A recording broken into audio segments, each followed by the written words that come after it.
Referring to the celestial manual in Ghayb, we find the story of a man who lived 400 years, an age unseen today.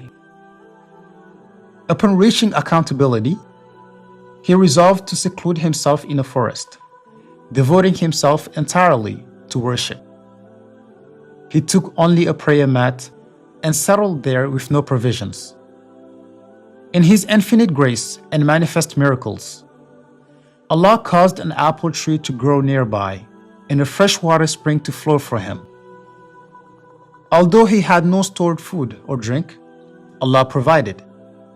This tree, being of paradise, bore fruit that replenished instantly. No matter how many apples he picked, their number never diminished. Likewise, the spring never ran dry.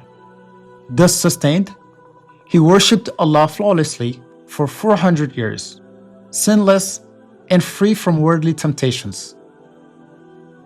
Upon his death, Allah commanded the angels to retrieve his soul. Before his Lord, Allah declared He would admit him to paradise by His mercy. But the man protested, "No, my Lord, grant me paradise as reward for my deeds." Allah asked, "By your deeds?"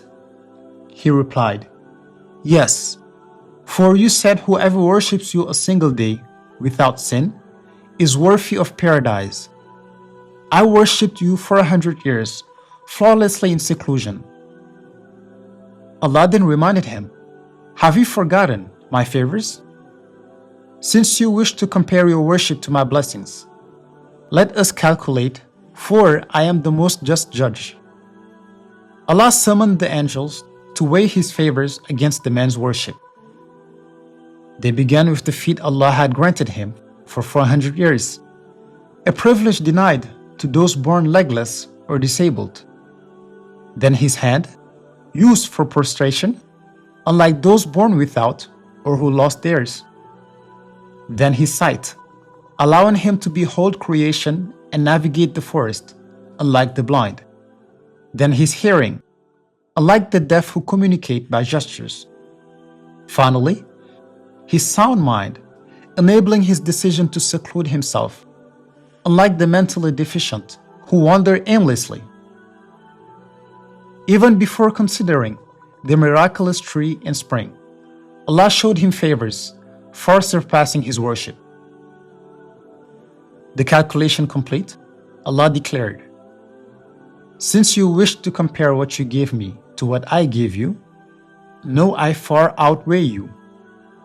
Thus, I decree you to be taken to hell." The angels, obeying, took his soul toward punishment. But before they arrived, Allah in His infinite mercy intervened, "Return him to paradise by my mercy." Thus, Allah made him understand that neither his worship's duration nor intensity saved him, only divine mercy.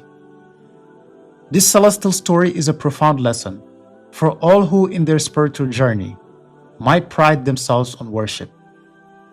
For others have done far more without boasting.